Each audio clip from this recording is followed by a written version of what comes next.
The research vessel Bright Hope drifted through the cosmic clouds of the Epsilon Nebula.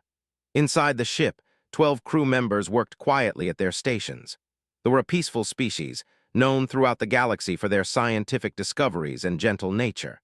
Their bodies were slender and covered in soft blue skin that glowed faintly in the dim light of their ship. Elder researcher Hal stood before a large viewing screen, watching the beautiful purple and gold gases swirl outside. His large eyes reflected the nebula's colors. Behind him, young children played in a corner of the bridge while their parents worked. They believed in keeping families together, even on research missions. "The mineral readings are excellent today," one researcher called out. "These samples will help us understand star formation better." Hal nodded with satisfaction. This was their purpose: to learn, to discover, to share knowledge with all species. They had been studying this nebula for 3 weeks now, and every day brought new wonders. Suddenly, the ship's sensors began to scream warnings.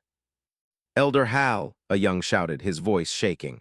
"3 large vessels approaching fast. They just appeared from the nebula." Hal rushed to the sensor station. His blood turned cold. 3 massive ships were emerging from the purple clouds. Each vessel was 5 times larger than the Bright Hope. Their hulls were dark and covered in weapon ports. Hal recognized the design immediately.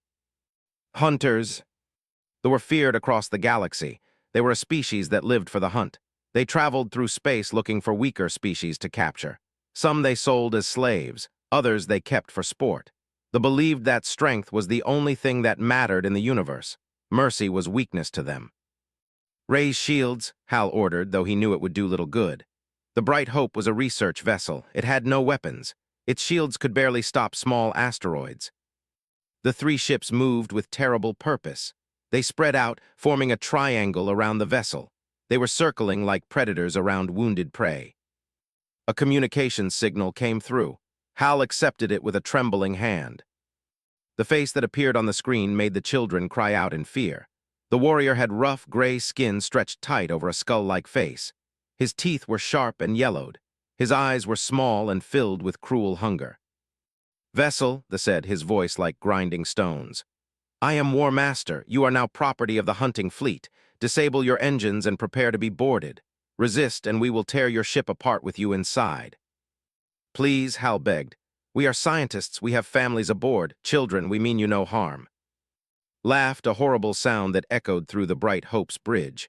"Your weakness is not our concern. You flew into our hunting grounds. That makes you prey." The communication cut off. Immediately, precise weapon fire struck the Bright Hope's engines.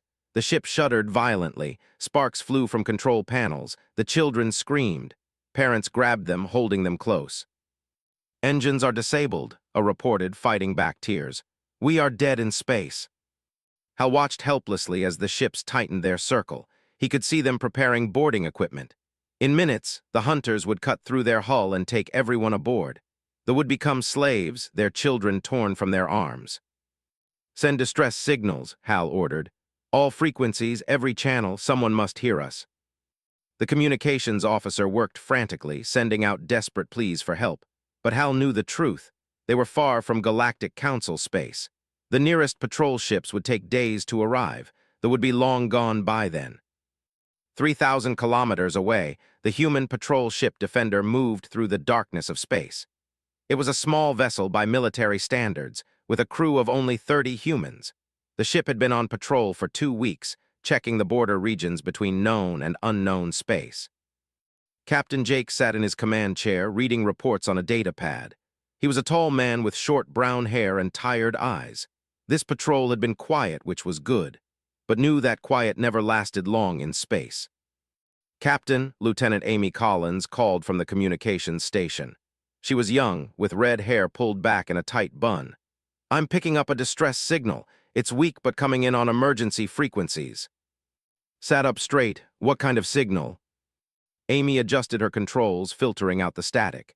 "It's in language. I'm running it through translation now." She paused, listening. Her face went pale. "Sir, they're under attack. Hunters, 3 ships. They have families aboard." Felt his jaw tighten. He pulled up the Defender's database on the... What he read made his anger grow. There were slavers and murderers. They preyed on peaceful species, taking what they wanted and leaving death behind. Commander Brandon Tyler appeared beside's chair. He was the tactical officer, a broad-shouldered man with dark skin and intelligent eyes. Captain, the ships are heavy cruisers. Each one outguns us 3-1. If we engage, our survival chances are less than 20%. Looked at his tactical officer. Then he looked around his bridge at his crew. They were all watching him, waiting for his decision. "How far?" asked. 18 minutes at maximum speed, Amy replied. Thought about the children he had never met. He thought about families being torn apart by hunters who saw kindness as weakness. He thought about what it meant to be human, to stand between predators and prey even when the odds were impossible. "Set course," ordered. "Maximum speed." Brandon nodded, a slight smile on his face. "Yes, sir." The Defender's engines roared to life, pushing the small ship faster through space. The crew moved to battle stations without being told. They all knew what they were heading into. They all knew the risks. Amy kept the communication channel open, listening to the desperate calls for help. "Sir, they are preparing to board. We have maybe 15 minutes before they break through the hull." "We'll be there in 14, said quietly. Chief Engineer appeared on the internal communication screen. He was an older man with gray hair and grease on his hands. "Captain, I've pushed the engines as far as they can go. I'm giving you every bit of speed we have." "Good work. When we arrive, I'll need weapons at full power." Grinned, "Already on it, sir." Stood from his chair and walked to the main viewing screen. Somewhere ahead in the darkness, innocent people were waiting to be saved or destroyed.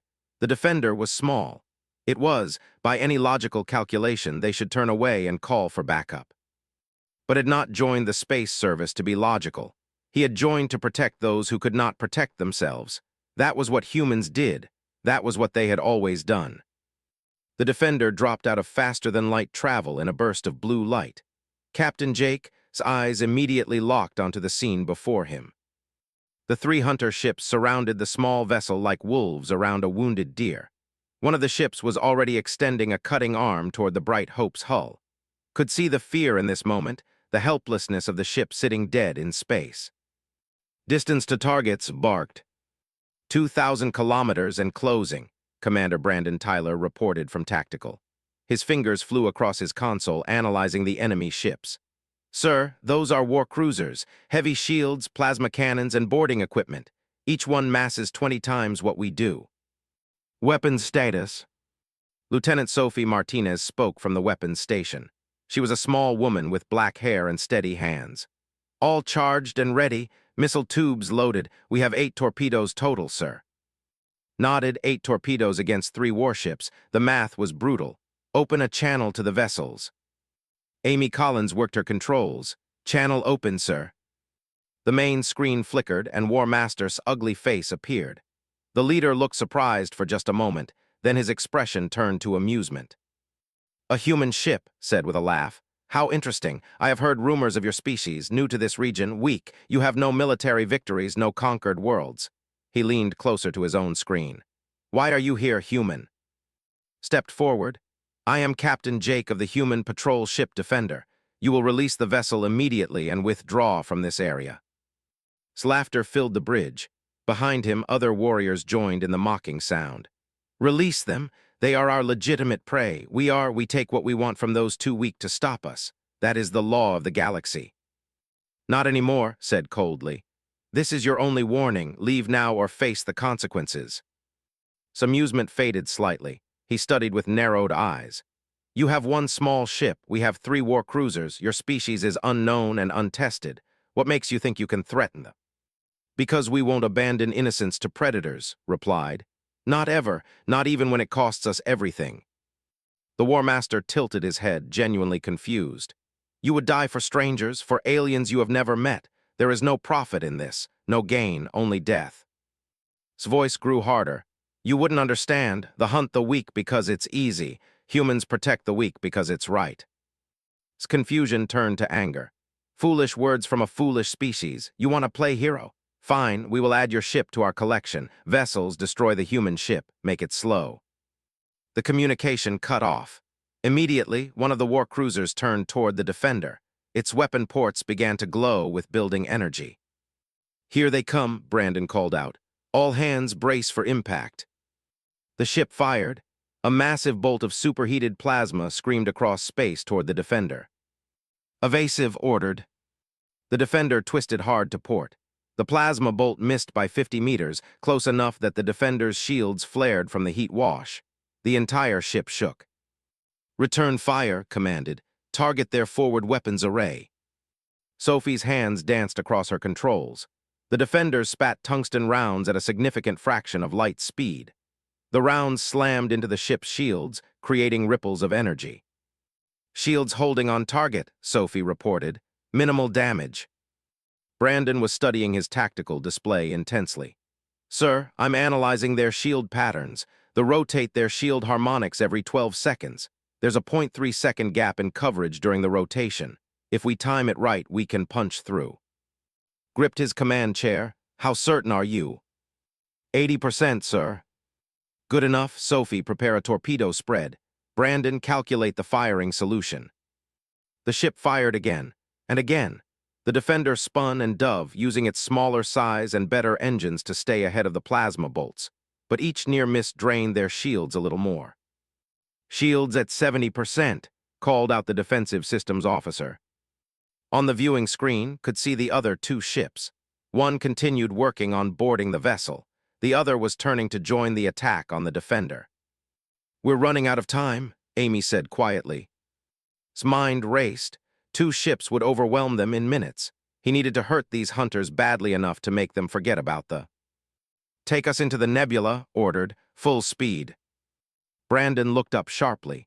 Sir, the nebula's radiation will interfere with our sensors. It will interfere with theirs too, and we're smaller, more maneuverable. We can use the gas clouds as cover. The defender dove toward the purple and gold clouds of the Epsilon Nebula. The war cruiser followed, firing continuously. The nebula swallowed the human ship in swirls of cosmic gas. Immediately, the defender's sensors began showing interference, but had counted on this.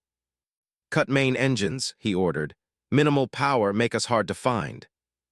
The defender went nearly dark, drifting on momentum alone through the thick nebula gases. On the bridge, the crew worked by the light of their displays. Where's the ship? Whispered. Brandon studied his clouded sensors. Trying to filter the interference? Wait, got them. They're moving past us 50 kilometers to starboard. They lost us in the cloud. Allowed himself a tight smile. Sophie, lock torpedoes on that ship. Fire when Brandon gives you the timing for their shield rotation.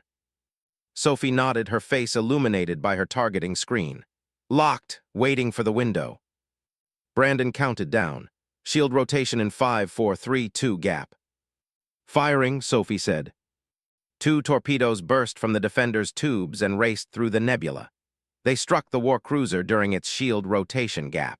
The explosions tore into the ship's hull, ripping through armor and into the weapon systems. Direct hit, Brandon reported with satisfaction. Their forward plasma cannons are offline. But there was no time to celebrate. The second ship had entered the nebula, searching for them. Opened a channel to the ship. Bright Hope, this is Captain, can you hear me? Amy boosted the signal. Elder Hal's face appeared on a small screen. The eyes were wide with shock and hope. Captain, we hear you. Your courage is beyond measure. Can you repair your engines? Asked quickly. We are trying, perhaps 10 minutes more. You don't have 10 minutes. The third ship is still trying to board you. I need you to do exactly what I say. Hal nodded. We trust you, human. Looked at Amy. Feed them our sensor data on the ships. They need to know where their enemies are. Amy's fingers flew over her console. Data transmitting now. On the ship, Hal watched as human tactical information flooded his screens. It was more detailed than anything the sensors could produce. He could see exactly where each ship was positioned. Remarkable, Hal breathed. Your sensor technology is very advanced. Use it, said. Help us fight. Your science skills with our weapons. Together we have a chance. Hal straightened. For the first time since the attack began, he felt something other than fear. He felt purpose. A young researcher came to his side. Elder, I can calculate firing solutions based on this data. I studied military applications in school. Hal nodded. Do it. Help these humans who risk everything for us. Back on the defender, Brandon called out a warning.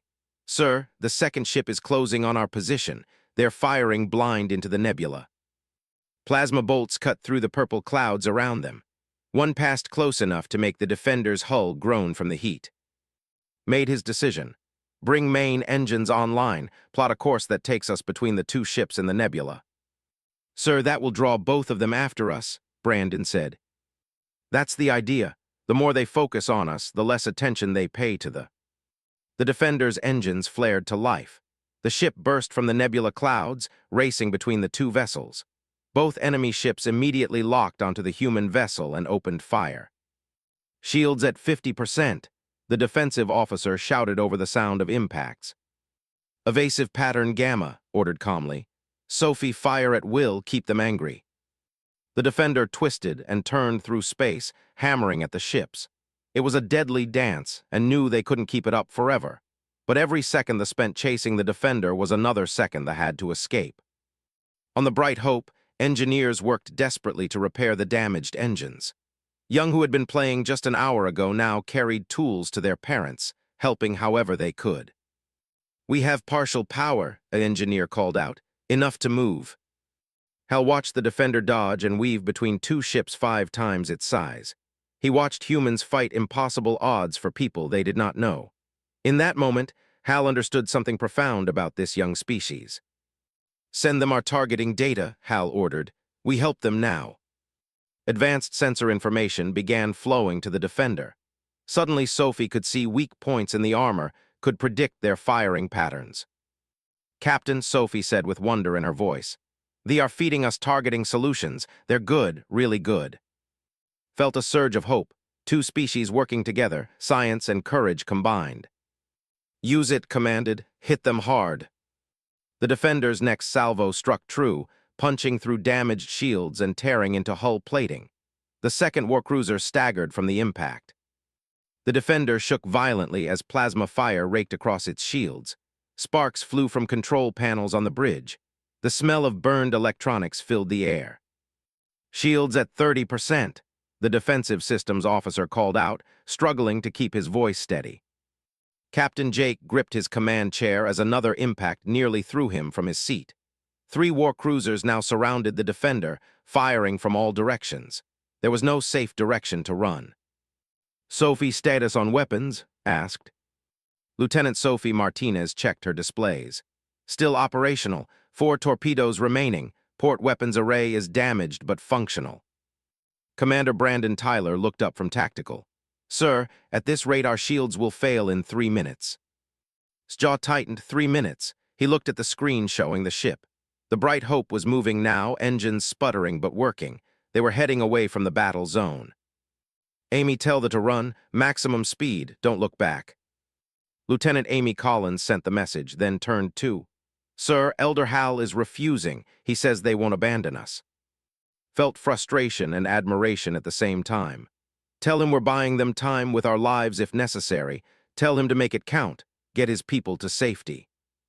Amy relayed the message. On the Bright Hope, Hal receives words with tears in his large eyes. Around him, families huddled together, watching the human ship fight alone against 3 massive enemies. The human captain is right, Hal said to his crew. We must survive to tell the galaxy what we witnessed here. We must tell them about human courage.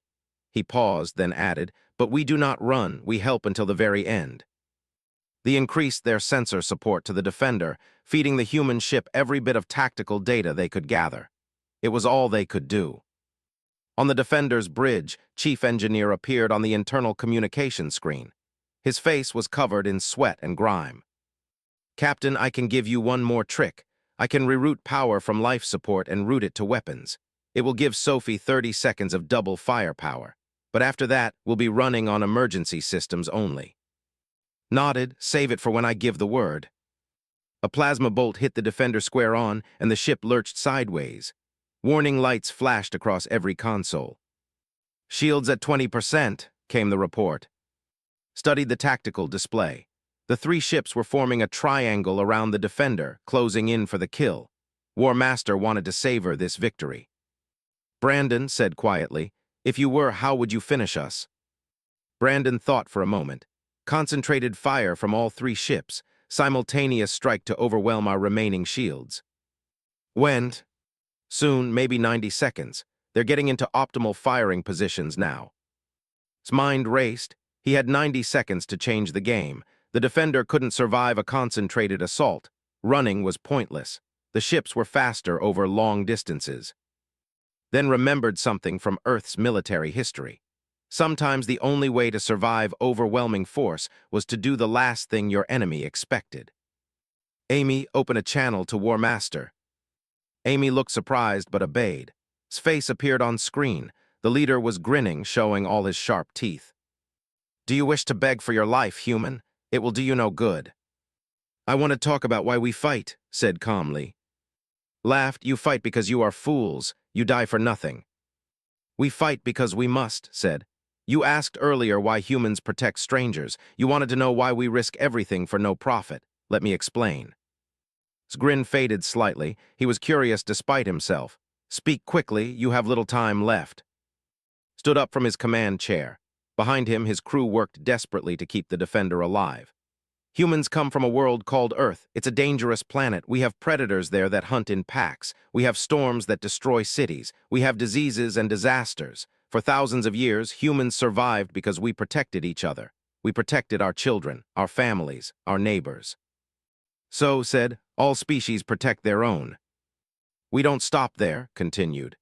Humans protect anyone who cannot protect themselves. It doesn't matter if they're human or alien. If someone is in danger, we help. That's what makes us human. Shook his head. Weakness, pure weakness. The strong take what they want, the weak serve or die. That is the natural order. No, said firmly. That's the order of cowards. The hunt species weaker than you because you're afraid to fight equals. You pick easy targets. Children, scientists, the defenseless. His face twisted with rage. We fear nothing. Then prove it, challenged. Stop hiding behind superior numbers. Face us ship to ship. One vessel against the defender. If you win, you earn your reputation. If you need 3 ships to kill one small patrol vessel, you prove you're exactly what I said. Cowards. The other captains could hear this exchange. Was gambling that pride would override tactical sense. His eyes narrowed. For a long moment he said nothing. Then he spoke. You dare challenge honor. I see no honor here, replied. Only predators attacking prey. Show me I'm wrong. War Master's breathing grew heavy. His hands, clenched into fists, had struck at the core of identity. They prided themselves on being warriors. Being called cowards was an insult that demanded blood response. Fleet ordered, stand down. The human wants single combat. I will show him the price of insulting the... 2 of the war cruisers pulled back. Only ship remained, circling the defender. Brandon leaned close to and whispered, Sir, we still can't beat 1 war cruiser. I know, whispered back. But now we only die to 1 ship instead of 3, and they have more time to get away. On the Bright Hope, the crew watched in amazement as 2 ships. Hal understood immediately what had done. The human captain had traded his life for theirs, and done it in a way that gave his crew a fighting chance. Move us further away, Hal ordered his pilot. But keep our sensors locked on the battle. We witnessed this to the end. His war cruiser opened fire with everything it had. The defender twisted and dodged, but there was only so much the small ship could do. Plasma bolts hammered the shields. Shields at 10%, the defensive officer shouted. Sophie, fire all remaining torpedoes, ordered. Brandon's calculations for shield rotation, make them count. Sophie launched all 4 remaining torpedoes in a tight spread. They streaked toward the ship. Brandon's timing was perfect. 3 torpedoes struck during the shield rotation gap. The explosions tore into his war cruiser. Hull plating peeled away. One of the main weapon banks exploded from internal damage. The ship staggered. But it was still functional, still deadly. Shields at 5%, came the report. 1 more hit and we're exposed. Looked at on the internal screen. Now, give Sophie everything you've got. Nodded and began rerouting power. On the weapons console, Sophie watched as her available energy doubled. They could fire with twice their normal force. 30 seconds of maximum power, said. Use it well. Turned to Brandon. Plot us a ramming course for the ship. The bridge went silent. Everyone understood what was ordering. A ramming course meant suicide. Sir, Brandon said carefully, if we ram them, we'll be destroyed. I know, said calmly, but if we're going down, we're taking with us, set the course. Brandon's hands moved over his controls. Course laid in. Amy, send a message to the, tell them humans do not surrender, tell them to remember us. Amy's voice shook as she sent the message. On the Bright Hope, families wept as they received final words. The Defender's engines roared to full power. The small ship accelerated directly toward the massive war cruiser. War Master saw the human ship coming straight at him and laughed. The humans have lost their minds. All weapons destroy them. Plasma cannons fired. The Defender's shields collapsed completely. Hull plates began to glow from the heat, but the ship kept coming. 20 seconds to impact, Brandon called out. Stood firm in the center of his bridge. Around him, his crew remained at their stations. No one ran, no one begged for mercy. They were human, and humans faced death on their feet. 10 seconds. Sophie's hands never left her weapon's controls. She fired the continuously, the enhanced power ripping into the ship's damaged sections. 5 seconds. At the last possible moment gave his final order. Hard to port, full power. The Defender veered sharply, passing within meters of the war cruiser's hull. As it passed, Sophie fired every weapon at point-blank range into the damaged sections of ship. The enhanced rounds punched completely through the vessel's weakened armor. They tore into the ship's power core. For a moment, nothing happened. Then the war cruiser exploded from the inside. The shockwave caught the Defender and threw it spinning through space. On the bridge, crew members were thrown from their stations. Warning sirens screamed. Fires broke out in 3 sections. Pulled himself back into his command chair, blood running from a cut on his forehead. Damage report. The reports came in from all over the ship. Hull breaches on 4 decks, life support failing, weapons offline, engines barely functional. But we're alive, Brandon said, looking at his tactical display in disbelief. Ship is destroyed. On the viewing screen, they could see debris from the war cruiser spreading out in all directions. The mighty hunter ship was nothing but wreckage now. The 2 remaining vessels had watched their War Master die. Now they faced a choice, revenge or survival. One of the captains opened a communication channel. His face appeared on the Defender's screen. Unlike this looked uncertain. Human Captain, they said slowly. You destroyed War Master. You defeated a war cruiser with a patrol ship. This should not be possible. Wiped blood from his eyes. It's possible when you fight for something bigger than yourself. The captain studied for a long moment. We withdraw. We tell other about this day, about humans who do not fear death. And leave thee alone, added, forever. The captain nodded slowly. Agreed. You have earned this, human. They are under your protection now. The 2 war cruisers turned and began moving away. They accelerated and vanished into faster-than-light travel, leaving the battlefield behind. Slumped in his chair, exhausted. Around him, his crew began dealing with the fires and damage. But they were alive. Against all odds, they had survived. Amy, contact the, said tiredly. Elder Hal's face appeared, tears streaming down his face. Captain, you are alive. We feared the worst. We're alive, barely. Can your ship reach us? The research vessel Bright Hope docked carefully with the damaged human ship. In the Defender's medical bay, Dr. Henderson worked frantically on injured crew members. He was a thin man with gray hair and steady hands that never shook, even in crisis. We have 14 wounded, reported to Captain over the communication system. 3 critical. I need more supplies. They are coming aboard now, replied. They're bringing medical equipment. Stood on the bridge, watching repair teams move through the corridors on his internal monitors. The Defender had taken terrible damage. Hull breaches had been sealed with emergency patches. Half the ship's systems were offline. They were alive, but barely. Ensign Chris appeared on the bridge, his young face pale. This was his first real combat mission. He was only 22 years old, fresh from the academy. Sir, engineering reports that the main power coupling is failing. If it goes, we lose life support in the aft section. Looked at the young officer. Can we repair it? The coupling is in an exposed section, sir, near one of the hull breaches. Radiation levels are dangerous. How long do we have? Chris swallowed hard. 30 minutes, maybe less. Consider the options. They needed that coupling fixed, or they would lose life support for 10 crew members trapped in the aft section. Moving those crew members through damaged corridors would take too long. I'll go, Chris said suddenly. Looked at the young ensign. You know what the radiation will do to you. Yes, sir, but I'm the smallest person on the crew. I can fit through the damaged section faster than anyone else, and those are my friends back there. Saw the fear in Chris's eyes, but he also saw determination.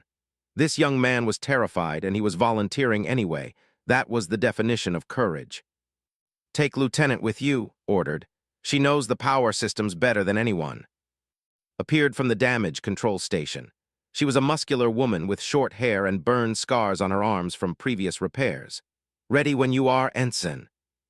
Chris nodded, not trusting his voice. Together, they headed down into the damaged sections of the ship. On the bridge, Commander Brandon Tyler was coordinating with the ship. Elder Hal and a team of medical staff had come aboard the Defender. The sight of the gentle, blue-skinned aliens working alongside human doctors brought a strange sense of hope to the battered ship. Captain, Amy Collins said from communications, I'm picking up something strange. They aren't just treating our wounded. They're broadcasting this entire event across emergency channels. Raised an eyebrow, broadcasting. Hal's voice came over the communication system. Captain, I hope you do not mind. The galaxy must know what happened here. They must know what humans did for my people. Started to protest, then stopped. Maybe Hal was right. Maybe the galaxy needed to know. Broadcast whatever you want, Elder. We have nothing to hide. Across nearby star systems, ships of various species picked up the transmission. They saw footage of the Defender fighting 3 war cruisers.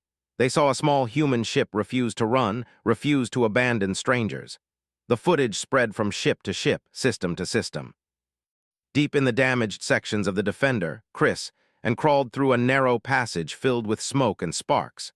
The radiation detector on Chris's suit beeped steadily, warning of dangerous levels.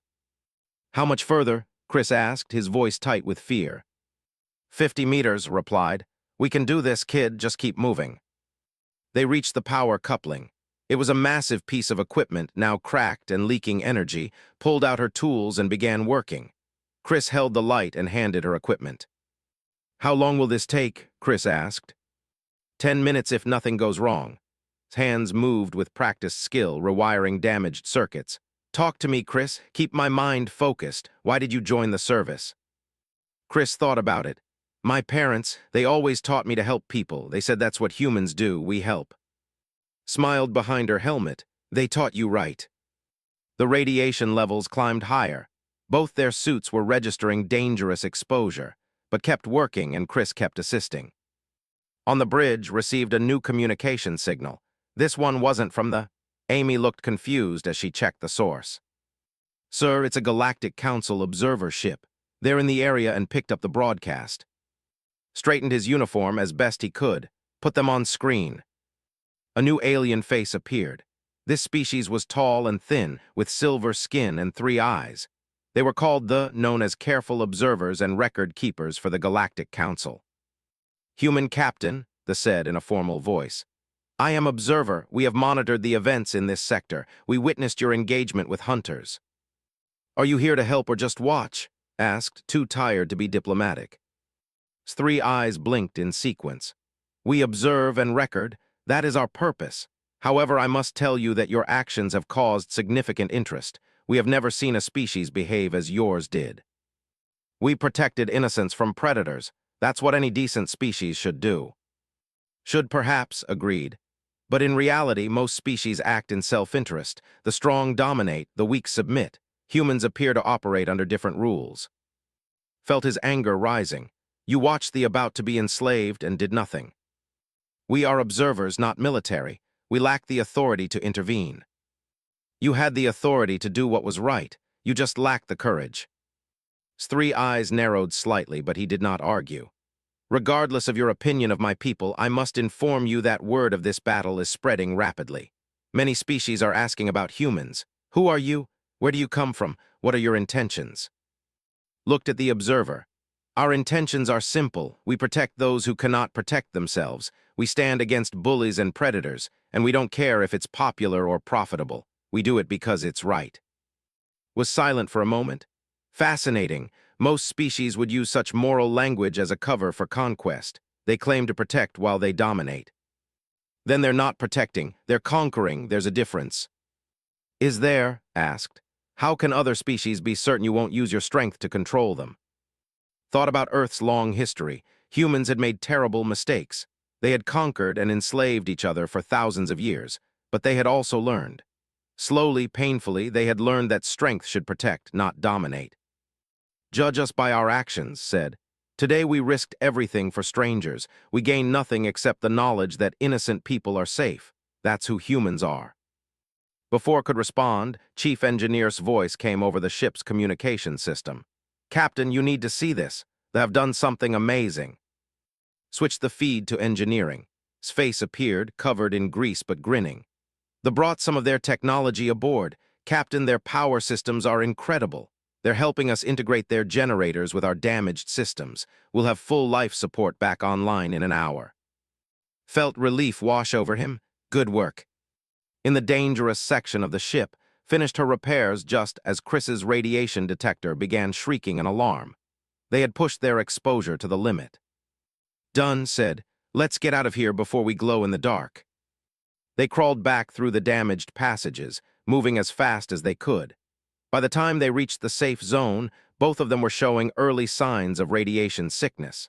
Dr. Henderson rushed them into medical treatment immediately. You saved 10 lives today, told them as he administered medication. The crew in the aft section would have died without you. Chris, lying on a medical bed, managed a weak smile. Just doing my job, Doc.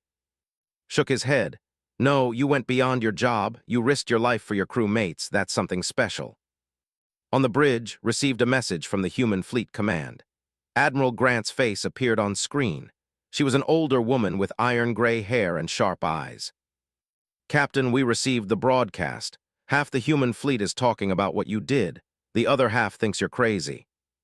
Managed a tired smile. Which half do you belong to, Admiral? Stern face softened slightly.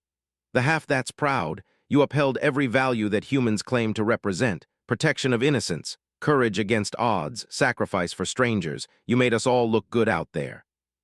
We barely survived, Admiral. We got lucky. Luck had nothing to do with it. You outthought you used your crew's skills perfectly, and you showed the galaxy what humans are made of. Paused. But I'm sending the cruiser Resolute and 4 other ships to your location. You're in no condition to patrol, and word is spreading fast. Other species are going to want to meet the humans who fight hunter ships. Understood, Admiral. When will they arrive? 6 hours. Can you hold on that long? Looked around his damaged bridge. His crew was working despite injuries and exhaustion. They were helping repair systems. They were battered but alive. We'll hold, Admiral. As the communication ended, received a message from the ship. It was from one of the young children who had been aboard during the attack. The child had drawn a picture of the defender fighting the ships. At the bottom, written in careful letters, were the words, "Thank you for saving us." Stared at the simple drawing for a long moment. This was why they fought, not for glory or power, for children who drew pictures instead of dying in slavery.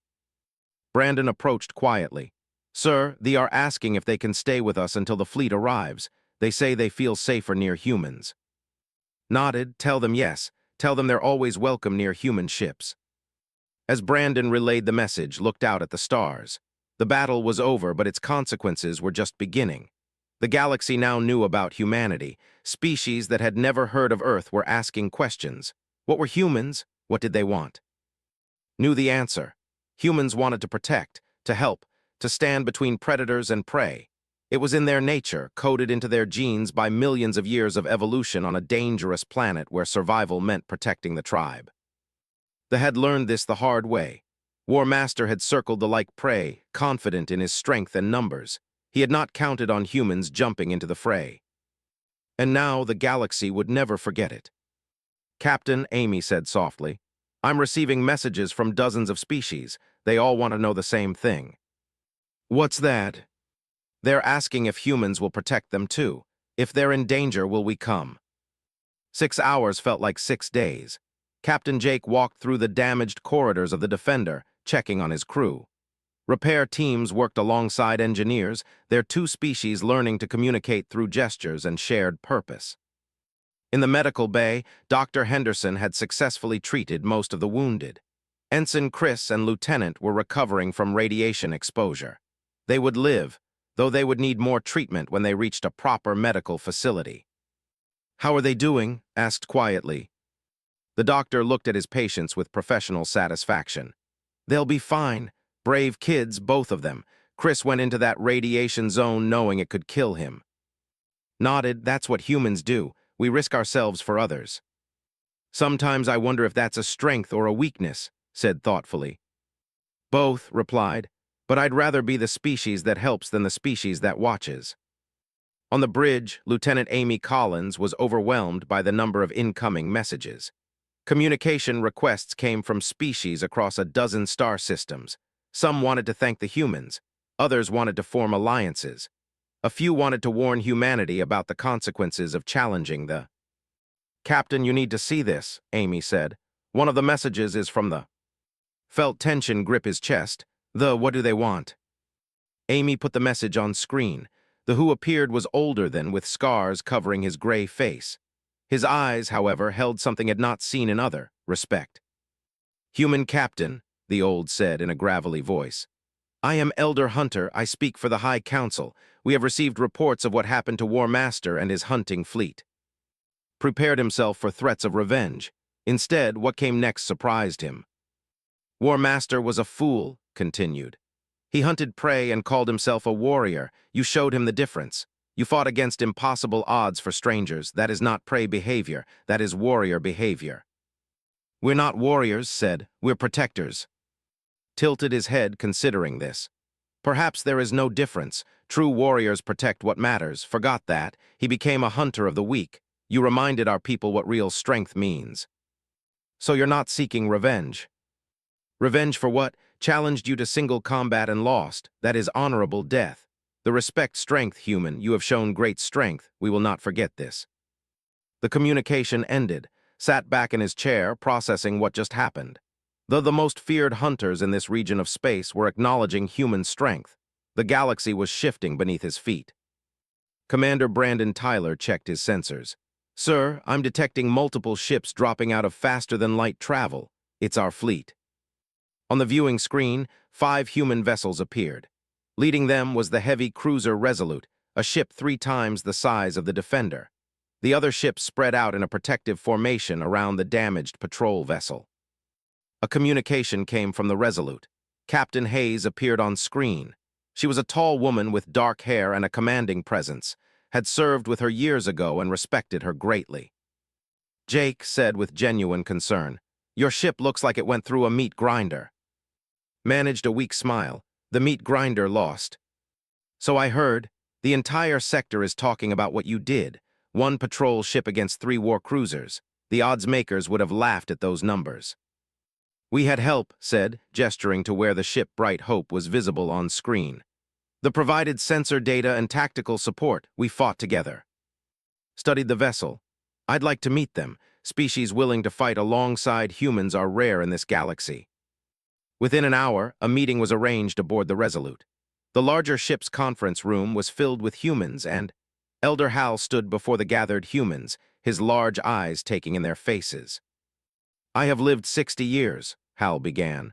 "I have traveled to hundreds of star systems. I have met dozens of species, but I have never witnessed anything like what your captain did for my people." Hayes listened carefully. "Tell me what happened from your perspective." Hal described the attack, the terror of seeing hunter ships emerge from the nebula, the certainty of death or slavery, then the arrival of 1 small human ship. "We begged Captain to flee," Hal said. "We told him to save himself. We are not warriors. We could not help him fight, but he refused to leave. He said humans do not abandon innocents. I did not understand what that meant until I watched him fight." One of the human officers spoke up. "Our regulations say that patrol ships should avoid combat when outnumbered by more than 2 to 1. Captain was outnumbered 3 to 1 with ships much larger than his. He violated protocol." Hal's expression became fierce, an emotion humans had never seen from the gentle. "Your captain violated protocol to save lives. He risked everything for strangers. If that is a violation, then your protocols are wrong." The room fell silent. Then Hayes began to clap. Other humans joined in. Hal looked confused by the gesture until a human explained that clapping meant approval and respect. "Thee are right," said. "Sometimes the right choice means breaking the rules, made the right choice." A Galactic Council observer ship had remained in the area, watching the human fleet arrive. Observer sent a request to meet with the human commanders. Agreed, curious about what the Council wanted. Materialized on the Resolute's bridge via hologram projection. His 3 eyes looked at the assembled humans with scientific interest. "Captain Hayes," said formally, "I represent the Galactic Council's Observation Division. We have been monitoring the recent events involving your species and the Hunters." "And what is the Council's opinion?" asked. "The Council is divided," admitted. "Some members believe humans are dangerous. A species willing to fight such overwhelming odds might be willing to fight anyone. They fear you." "And the others?" "Others believe humans might be exactly what the galaxy needs. For too long, predator species like they have hunted weaker species with no consequences. The Galactic Council observes but rarely acts. Perhaps humans will act where we will not." Crossed her arms. "The Council wants to use humans as their military force. We fight your battles while you observe from safety." His 3 eyes blinked in surprise. "That is not what I meant." "Then what do you want from us?" Was silent for a moment, thinking carefully. "I want to understand you. Most species in the galaxy follow predictable patterns. They seek resources, territory, power. Humans seem to seek something different. Justice, perhaps, or protection of innocence. That is unusual, potentially valuable." Softened slightly. "Humans aren't perfect. We have our own history of violence and conquest, but we've learned from our mistakes. We know that real strength isn't about dominating others. It's about protecting them. Even at great cost to yourselves." "Especially then." Nodded slowly. "I will report this to the Council. I believe some members will wish to establish formal relations with humanity." As hologram faded, entered the Resolute's bridge. His injuries had been treated, and he looked better than he had hours ago. "We have a situation developing," said. "Amy has been monitoring communications. Word of the battle has spread far beyond this sector. We're receiving messages from species all across this region of space." "What kind of messages?" "Requests for help. Some are being threatened by the or similar predator species. Others are involved in conflicts with hostile neighbors. They're all asking the same thing: will humans help them?" Looked at the star map displaying the message's origins. There were dozens of them. "We can't be everywhere at once. We have one fleet in this entire region." "I know," agreed. "But if we ignore them, we lose the reputation we just earned. Species will think we only help when it's convenient." Was right and knew it. Humans had jumped into the fray once. The galaxy was watching to see if they would do it again. "We'll prioritize," decided. "Species facing immediate danger from predators like the get first response. Territorial disputes and political conflicts are lower priority. We're protectors, not conquerors or politicians." Nodded in agreement. "That's a good policy." Over the next few hours, the human fleet made contact with several species requesting help. 2 situations required immediate response. A hunting pack was circling a colony of peaceful miners, and a species called they were being raided by pirates. Dispatched ships to both locations with clear orders. Protect innocents, avoid unnecessary conflict, but do not back down from predators. On the Defender, repairs were progressing well. Technology integrated surprisingly well with human systems. Elder Hal had offered to share scientific knowledge with humanity as thanks for saving his people. "We cannot fight," Hal told, "but we can help you protect others more effectively. Our sensors, our medical technology, our understanding of physics. We share this freely with humans who risk their lives for strangers." Was moved by the offer. They will always have allies in humanity. Days later, news began arriving about the human ships sent to help other species. Both missions had been successful. The hunters had withdrawn when faced with human vessels. The pirates raiding had been captured without a major battle. But more importantly, both species that humans helped had broadcast their gratitude across the galaxy. The reputation of humanity as protectors grew stronger with each successful intervention. War Master of the sent another message. This time he proposed something unexpected, a non-aggression pact between humans and... "We hunt for sport and glory," explained. But there is no glory in hunting species under human protection. We propose this, will not attack species allied with humans. In exchange, humans will not interfere with conflicts against military equals. Consider the offer carefully before responding. They can hunt warriors who choose to fight you, but never again will you hunt civilians, researchers, or families. Break this agreement and humanity will respond with our full strength. Agreed to the terms. It was not a perfect solution, but it meant that species like the would be safe from predation. Weeks after the battle, stood on the observation deck of the Defender, now fully repaired. They had returned to their home world, taking with them stories of human courage. The human fleet had established patrol routes designed to protect vulnerable species. Amy joined him at the observation window. "Captain, we're receiving reports from across the region. 7 new species have requested formal alliances with humanity. The Galactic Council has invited us to send a delegation to their chambers, and there's something else." "What?" "Children, dozens of species are teaching their children about what we did, about how humans jumped into the fray when everyone else watched. We've become a legend, sir." Thought about the simple drawing the child had made. That was worth more than any alliance or political recognition. "We didn't do this for glory," said quietly. "We did it because it was right." "I know, sir, but sometimes doing the right thing has consequences, good ones." Watched the stars and thought about Earth, so far away. Humanity had spent thousands of years learning to protect each other. Now they had brought that instinct to the galaxy. They had shown that strength could protect rather than dominate. They had circled the like prey. They had expected an easy hunt, an easy victory. Instead, they had discovered something they did not expect. Humans in the fray. Humans who would not run from superior numbers. Humans who would not abandon innocence. Humans who would fight impossible odds because protecting others was what they were built to do. The galaxy had changed. Predator species now looked over their shoulders, knowing that humans might appear if they hunted the weak. Peaceful species looked to humanity with hope, knowing that help might come when they needed it most. Did not know what the future would bring. There would be more battles, more desperate situations, more impossible odds, but he knew one thing with certainty. When innocence needed protection, when predators threatened the helpless, when the fray called for guardians instead of warriors, humans would be there. Always. The Defender turned toward its next patrol route, escorted by the research vessel that would now accompany human ships, sharing knowledge and friendship. Behind them, the wreckage of hunter ships floated in space, a monument to the day the galaxy learned what humans truly were. Not conquerors, not politicians, not observers. Protectors. And the stars themselves seemed to shine a little brighter, knowing that somewhere in the darkness, humans were watching over those who could not watch over themselves. Closed his eyes for a moment. It was a heavy question, a promise that could cost everything. But there was only one answer a human could give. "Tell them yes," said. "Tell them humans will come, always." The message went out across the stars, and the galaxy would never be the same. "Yes, we are coming now. Our medical staff will help your wounded." As the bright hope limped toward the damaged Defender, allowed himself to close his eyes for just a moment. They had done it.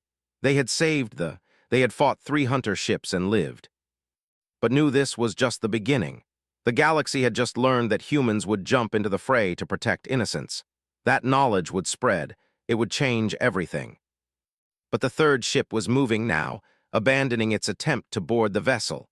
All 3 damaged war cruisers were converging on the Defender.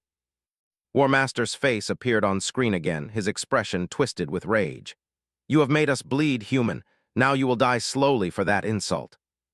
Stared back at the leader. "We're just getting started." The 3 hunter ships closed in like a tightening fist around one small human vessel that refused to run. 13 minutes, Amy called out. Crossed his arms and stared into the void. "Hang on," he whispered to the he had never met. "We're coming." The Defender raced through space toward 3 hunter ships and a destiny that would change the galaxy forever.